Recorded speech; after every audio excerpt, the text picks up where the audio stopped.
Chief! We gotta drag out of here. What's the word? The old man says they can't hold out any longer. He says we gotta choose for ourselves. We could go down to town and surrender, or take to the hills. Son, get a couple of cases of rations. Yeah. Where are we going? We'll go across the island. We'll get a boat. What do we do with the boat? You're in the Navy, ain't you? Is their leader, the infamous Dr. Marco. The heart is weakening. It has to be replaced with a new one. Vampires preying on the You innocent. shall utter no word without the permission of Basra.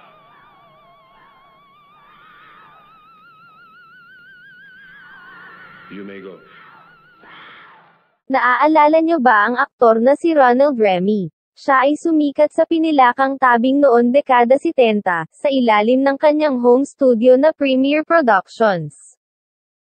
Kasabay ang iba pang mga magagaling at tanyag na artista, tulad nila Fernando Poe Jr., Lani Oteiza, Corazon Rivas, at pinsan na si Zal de Chernac. Siya ay nakilala sa mundo ng pelikula, at na-nominate bilang Best Supporting Actor sa FAMAS, kahit sinasabing siya ay hindi mahusay sa pagsasalita ng Tagalog noon. Alamin natin ang kanyang naging buhay at karanasan sa video na ito. Bago tayo magpatuloy, kung ikaw ay bago sa channel na ito, at gusto mo ang mga kwento ng buhay ng mga Pilipinong sikat, ay huwag kalimutan mag-subscribe. Pindutin mo na rin ang bell para updated ka sa mga susunod pang videos. Salamat! That is the patient, I take it? I'm flattered, Doctor, that you should think of calling me in for a consultation. I'm afraid living alone turns a man into a boor all too quickly. You must forgive me. As well as Marla.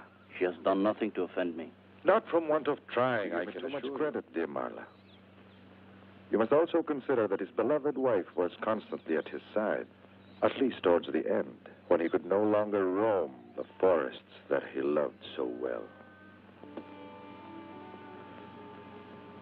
You were only a boy of 10 or 11 when your father brought you here.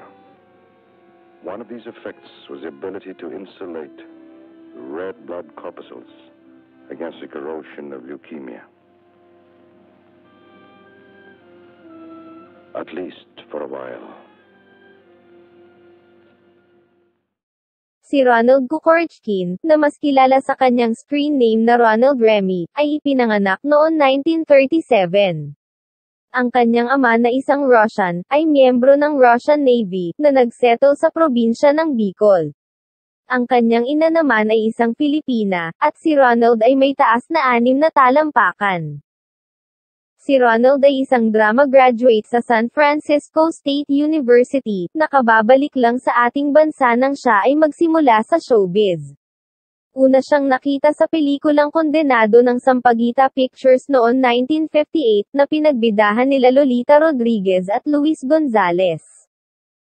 Matapos nito, ay nabigyan ng break ang binata, nang siya ay ma-introduce sa pelikulang Aawitan Kita, kasama sila Eddie Mesa at Rosemary Hill noon 1959, sa ilalim ng direksyon ng national artist na si Jerry De Leon. Hindi man siya magaling sa pag-awit at pagsasayaw, si Ronald ay nagpakita ng husay sa kanyang pagganap sa nasabing pelikula, na napansin ng maraming mga katrabaho at mga movie fans. Dahil dito, siya ay na-nominate bilang Best Supporting Actor sa FAMAS ng taon iyon, na nagresulta upang siya ay mabigyan ng sunod-sunod na mga proyekto, at maging bahagi ng maraming mga pelikula noon dekada 60. Ilan sa kanyang naging mga pagganap ay sa Materiales Fuertes, Prinsesa Naranja, Viuda de Oro, at Sa Ibabaw ng Aking Bangkay noon 1960. Dakilang Siyam Pusong Bakal, at Konsyerto ng Kamatayan noon 1961. Ligaw na Daigdig, Lakas sa Lakas naman is an Island, at Asyong 7 noon 1962. Death Was a Stranger, No Way Out, at Aninong Bakal noon 1963. Batanggenyo Brothers, Mamatay sa Laban, at Dugo ng Sugatan noon 1964. Korehidor, Sadyang Ganyan Lang ang Buhay, at Mga Leon ng Digmaan noon 1965.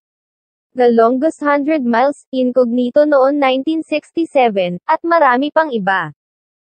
Nakatrabaho ni Ronald ang ilan sa mga pinakasikat na artista ng panahong iyon, tulad nila Fernando Poe Jr., Edna Luna, Lani Oteiza, Amalia Fuentes, Eddie Fernandez, Bob Soler, at marami pang iba. Siya ay nakasama rin sa ilan mga international release films tulad ng No Man is an Island ni Jeffrey Hunter at Barbara Perez, at The Longest 100 Miles ni Doug McClure at Catherine Ross. Ang kalimitan ng kanyang naging mga pelikula, ay sa ilalim ng Premiere Productions, kung saan ay nakilala niya ang American mestiza actress na si Dinah Jean Rogers, na mas kilala bilang si Lily Marquez. Ang dalawa ay madalas magkasama sa mga pelikula noon, at kalaunan ay nagkaroon ng relasyon sa labas ng kamera. Ang kanilang pag-iibigan ay nauwi sa pagpapakasal, at sila ay nagkaroon ng isang anak na si Jackie, na panandalian din pumasok sa showbiz. Maliban sa pag-arte sa mga pelikula, si Ronald ay sumubok din sa pagdidirect noon 1960s. Siya ay unang nabigyan ng pagkakataon bilang isang direktor sa pelikulang Zigzag noon 1963, na nasundan ng ilan pang mga pelikula sa nasabing dekada. Siya rin ay nag-venture sa pagiging producer at writer noon, subalit nagdesisyong magretiro sa paggawa ng pelikula noon dekada 70. Nang si Ronald ay mawala sa industriya ng pelikula, siya ay nag-focus sa kanyang pamilya, at naging aktibo sa mga born-again Christian movement, at pag-ho-host ng mga popular na religious program. Si Ronald ay naunang pumanaw bago ang kanyang asawang si Lily, na pumanaw noon 2007, dahil sa lung cancer. Walang masyadong impormasyon na nakapubliko sa naging buhay ng mag-asawa sa labas ng showbiz, maliban sa pagiging aktibo ng mga ito sa mga religious activities. Gayunpaman, si Ronald ay itinuring na isang mahusay na aktor ng kanyang panahon, na hinangaan at minahal ng kanyang mga tagahanga, at nakuha ang respeto ng kanyang mga nakatrabaho. Maraming salamat sa panonood. Kung nagustuhan nyo ang kwento ng buhay ni Ronald Remy, at may komento o gusto kayo idagdag, ikomento lang po sa ibaba ng video. Huwag din po kalimutan mag-subscribe sa aking YouTube channel.